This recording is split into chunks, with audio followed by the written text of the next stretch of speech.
ఆంధ్రప్రదేశ్ నంద్యాల జిల్లా శ్రీశైలం మహాక్షేత్రంలోని శ్రీ మల్లికార్జున స్వామి భ్రమరాంబిక అమ్మవార్ల దేవాలయంలో శాకాంబరీ దేవి ఉత్సవాలు చాలా ఘనంగా నిర్వహించారు. ఆషాఢ శుద్ధ పౌర్ణమి రోజైన ఆదివారం రోజు అంటే జూలై 21వ తేదీన శ్రీశైల ప్రధాన ఆలయంలోని భ్రమరాంబిక అమ్మవారిని శాకాంబరీ దేవిగా అలంకరించి ప్రత్యేకమైన పూజలు నిర్వహించారు.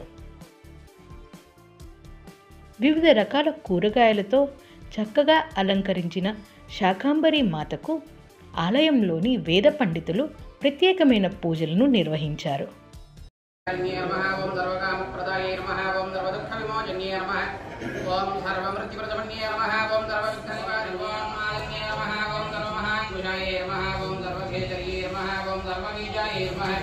ओम सर्वयोन्ये नमः ओम सर्वनिर्गंधाय नमः ओम त्रय नमः ओम पद्यागरिण्ये नमः ओम अहंकारागरिण्ये नमः ओम शब्दागरिण्ये नमः ओम वर्षागरिण्ये नमः ओम गंधागरिण्ये नमः.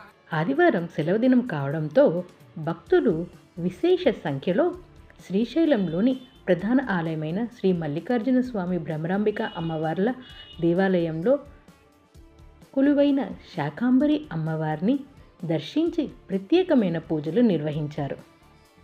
వివిధ రకాల పండ్లు కూరగాయలతో శ్రీ భ్రమరాంబిక అమ్మవారిని శాకాంబరీ దేవిగా అలంకరించడమే కాకుండా శివలింగం ఇంకా అలానే గణేశుడు వంటి ప్రతిమలను కూడా వివిధ రకాల పండ్లు కూరగాయలతో చాలా చక్కగా తీర్చిదిద్దారు. ఇవి శ్రీశైలంలోని శాకాంబరీ దేవి అలంకరణకు సంబంధించిన విశేషాలు. మళ్ళీ కలుద్దాం శ్రీశైల మహాక్షేత్రానికి సంబంధించిన ఇంకొక ఇంట్రెస్టింగ్ వీడియోతో. సర్వే జన సుఖినో భవంతు, లోకా సమస్త సుఖినో భవంతు. జై హింద్.